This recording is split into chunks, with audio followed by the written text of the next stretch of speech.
Olá, iniciando aqui mais uma mini aula de terraplanagem, projeto e execução. Veja, projeto e execução. O que a gente tem visto na internet, e a internet está nos ajudando muito nesse projeto das mini aulas, pois a gente percebe os operadores filmando as suas obras, até envaidecidos e orgulhosos dela, o que eu acho muito legal, né? Mas eu percebo quando eles comentam alguma coisa na gravação que eles estão fazendo da cabeça deles, né? O que é muito legal. Ele, como ser humano, ele também tem engenhosidade, né? Mas ele não tem, assim como o dono do terreno, assim como o dono da máquina, ou melhor, pode não ter o conhecimento que nós temos. Por isso que nós estamos dando umas mini aulas para passar o conhecimento que nós temos, gratuitamente.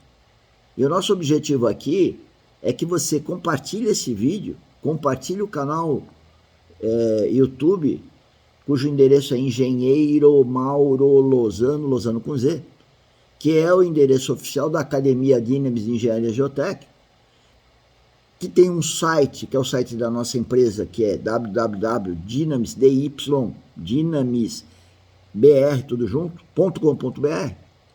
Enfim, é um conjunto de coisas que estão disponíveis na internet para vocês conhecerem o nosso trabalho, as 35 anos de experiência, no canal YouTube, tudo gravado, de tal forma que a hora que você tenha um problema de terraplanagem, você, seu amigo, o dono do terreno, você que quer fazer uma casa, você então vai no canal YouTube, que é o primeiro link que tem na descrição do vídeo, e no canal YouTube, que é do grupo WhatsApp da Academia Dynamis, e você vai lá, se inscreve e seleciona lá que precisa uma reunião conosco, e de segunda a sexta nós faremos a reunião pela plataforma Teams. Eu te passo um link, você entra, a gente conversa, você mostra os dados, eu te oriento gratuitamente, tá bom? Então essa que é a pegada aqui. Bom, hoje nós vamos falar de infiltrações, parâmetros geotécnicos. Senhores, a obra de terraplanagem está aberta aos céus, ou seja, chove, sol, chuva, sol. E ao ter esse sistema de sol e chuva, isso provoca que nós temos que ter engenhosidade no sentido de tratar das águas, né, que caem do céu, né, que podem infiltrar e que vão correr em superfície.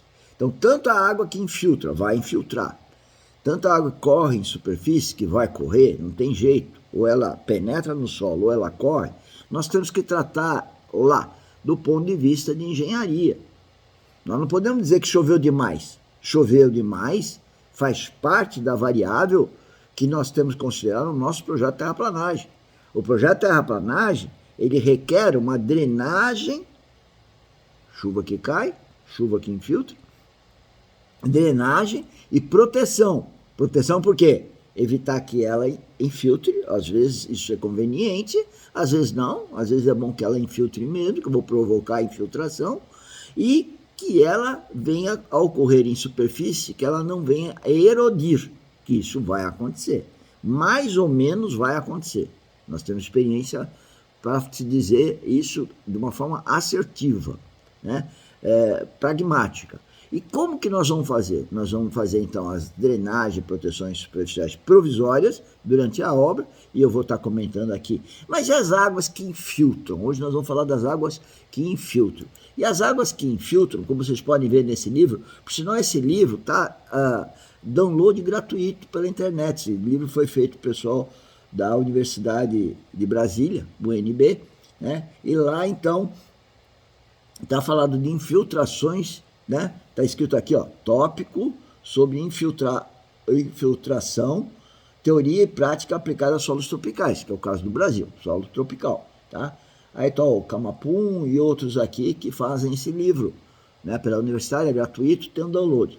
Por que a gente está pondo isso? Para vocês entenderem que isso é objeto de estudo e, portanto, é objeto de cálculo, de dimensionamento, para que o subsolo, né, que é feito por diversas camadas, tipicamente iguais, regiões bem diferenciadas, que vão ter comportamentos hidrogeológicos diferenciados, o que acontece se uma chuva, então, infiltra naquela obra terraplanagem? E isso pode dar ensejo a muitas tratativas que nós temos que fazer para cuidar dos solos, para não ter ruptura. Então, por exemplo, acho que todo mundo já deve ter brincado aí com um castelo de areia. Quando a gente faz o castelo de areia, né, a gente tem uma areia úmida. E exatamente essa umidade, que é esse azulzinho aqui, ele vai fazer uma tensão superficial na areia, de tal forma a aumentar a coesão, né? Então é como se tivesse uma colinha ali pela água, né? Ela cria uma sucção e ela fica preta. Então você faz o castelo, tá? Então você tem a coesão. À medida que isso seca, o castelo se desfaz. Porque veja, ao contrário daqui, que tem uma película aqui azul, que é a água, criando uma certa sucção, aqui ao secar, a areia seca, sai aquela película que está dando a coesão e o castelo cai. Então, a areia seca é ligada somente pelas formas e pelo atrito, tá? Não tem mais aquela coesão, que a gente chama de coesão virtual. Mas também se chover, a areia ficar saturada, então nós temos, e aí então ela vira um fluido, né? Ela pode se fluidificar facilmente por causa da interstícios da água. Então você pode ver que aqui está cheio de água. E aí ela se desfaz mais ainda do que no caso anterior. Por que é importante isso? Para vocês gravarem essa figurinha, né? E sempre que chover, imaginar que está acontecendo isso com o solo. Só que vai acontecer de uma forma das mais curiosas possíveis. E esse curioso, na verdade, é a geotecnia. É onde entra o ensaio de laboratório, onde entra a sondagem, para saber o comportamento daquele solo. Como aquele solo se comporta com uma certa umidade, e se aumentar a umidade, como ele vai se comportar, se aumentar mais, como ele vai se comportar, e projetar então os taludes, a superfície do talude, né, para essas situações, que não é só aquela durante a obra, mas é uma, por exemplo, com chuvas prolongadas, né, e com chuvas constantes, né, e sem parar, né, ou com chuvas intermitentes e muito volumosas. Hoje, por exemplo, nas obras é muito fácil você colocar um pluviômetro, né, e conhecer a pluviometria do local, através de um pluviômetro que já exista no local, ou fazer o nosso, para você ver quanto chove e poder tomar providência. Não só em termos de drenagem e proteção superficial, e de dimensionar os acessórios de drenagem, provisórios e permanente, mas também para verificar o comportamento dos solos, aquelas infiltrações. Tem solos que você permitir a infiltração, o solo vai colapsar, vai expandir. Então, você não pode permitir, vamos dizer assim, a infiltração de água. Mas se infiltrar, o que vai acontecer? Né? Então, pode trazer danos irreparáveis, às vezes, a uma residência próxima, né? Fora os processos de erosão e os processos de assoreamento. Então, erosão pode ser muito grave ou menos grave, nós temos que inibir, e o processo de assoreamento pode trazer problema ambiental, de, por exemplo, diminuir a calha de um córrego, de um rio, até fazendo sumir uma lagoa, de tanta infiltração, tanto assoreamento que tem naquela lagoa. E isso é crime ambiental. Tanto a erosão como o assoreamento bate na tecla de crime ambiental. Então nós temos que estar muito atentos para isso não acontecer.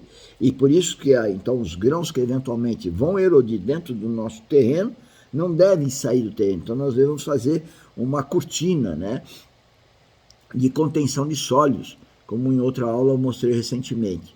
De tal forma que o grão não saia, não vai atingir uma área de APP ou uma área que tenha um sistema de drenagem urbano, um sistema de drenagem industrial, enfim, e que vai causar, então, um problema naquele vizinho, ou às vezes no próprio terreno nosso que está lá sujeito a um assoreamento e a gente poder, então, ter prejuízos por conta disso. Bom, era isso que eu queria apresentar nessa mini aula. Eu peço para vocês divulgarem o nosso projeto. Nosso projeto é social, nosso projeto é gratuito e tem o objetivo de informar a sociedade e advertir a sociedade com relação aos projetos de terraplanagem, que existem normas, leis, boa técnica, para não termos prejuízos, quer sejam materiais, de vidas humanas ou até ambientais, tá bom? Até a próxima mini aula, muito obrigado. Divulguem, me ajudem aí, ou nos ajudem aí, para que tenham o conhecimento da terraplanagem chegue a muitas pessoas, principalmente os donos do terreno, ou as pessoas envolvidas em obras, os operadores de máquinas, encarregados de terraplanagem, e os donos das máquinas. Tchau, tchau.